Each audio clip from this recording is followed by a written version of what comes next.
What did the DP think when you guys told him, guess what, it's a single-take movie? Oh, he was absolutely thrilled, Yeah. absolutely thrilled. And we had been wanting to work with him for a while, so it was just finally we had an opportunity to do something together.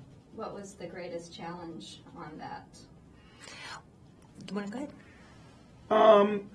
I'm trying to go down the list because it was all Yeah, the whole thing was a challenge. But I'd say probably the greatest challenge is we had to rethink the way of making movies. I mean, the normal way you make a movie.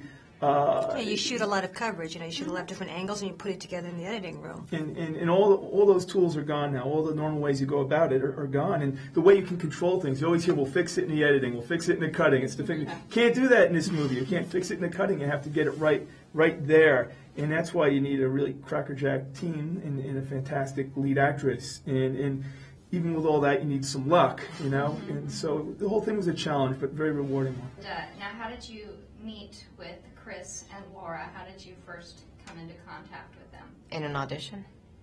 What was your audition? We did like one of the dialogue scenes, one of the few dialogue scenes in the movie. We did that, and then they had me do this basically make-believe improv thing where they told me to, you know, that you're running away from someone, you come into the room, and you're looking for a key in a box, and while you are looking for a key in the box, you hear like someone knocking or the noise.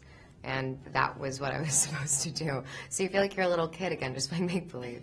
I know only about sort of the tricks of this film, that Yeah. it's a one-take film, that it's, you know, it's a girl in a house. Can you explain to horror fans what makes it scary?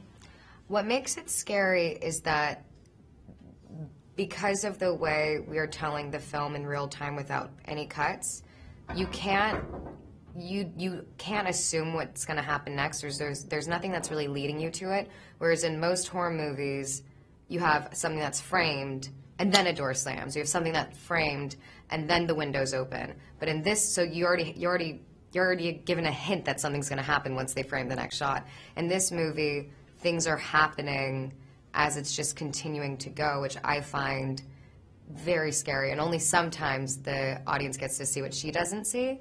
But there's definitely this feeling of trying to figure out something with her, which I think is interesting as an audience. Yeah, like the immediacy of it.